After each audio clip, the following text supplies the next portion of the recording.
दोस्तों, स्वागत है आपका हमारे चैनल पर। मेरा नाम पूजा है।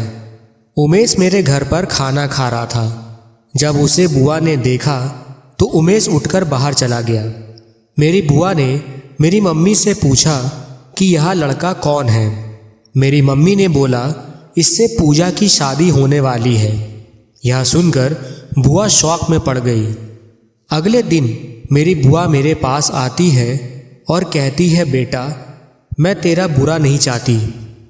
यह बात मैं किसी और से नहीं कह पाऊंगी, इसलिए मैं तेरे से कह रही हूँ। जिससे तेरी शादी होने वाली है वह 3 बच्चों का बाप है।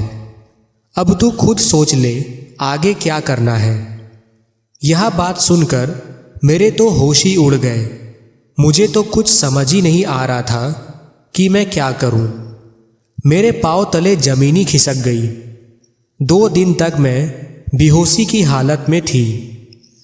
यह सारी बातें सोच सोचकर मैं बीमार पड़ गई।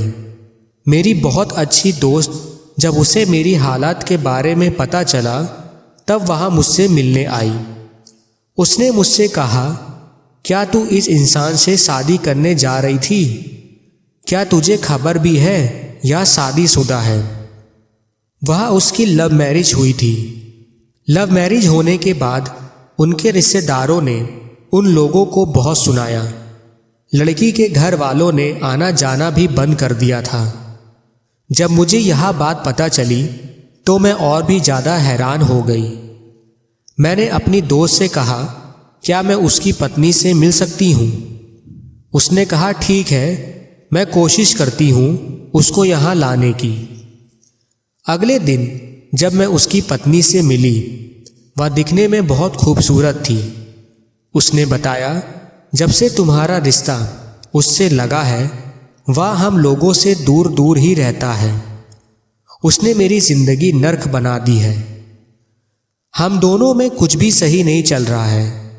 मैं जब भी उससे कुछ कहती हूँ वह गुस्सा हो जाता है।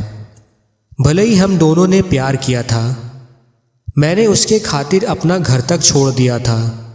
अब उसे तो यह सब याद भी नहीं है कि मैं उसके लिए इतना सब कुछ किया। अब तुम ही सोचो, आज के ज़माने में 3 बच्चों को लेकर कैसे जीवन काट रही हूँ। खाने तक को पैसे तक नहीं है। मैंने अपने सारे गहने बेच दिए बस अपने बच्चों का पेट पालने के लिए। और उससे मैं कहती हूँ तो वह कहता है, मेरा पीछा छोड़ दो। उसने मेरे साथ आगे की कहानी आप जानना चाहते हैं तो हमारे चैनल को सब्सक्राइब करें और बेल आइकन ज़रूर दबाएं। धन्यवाद।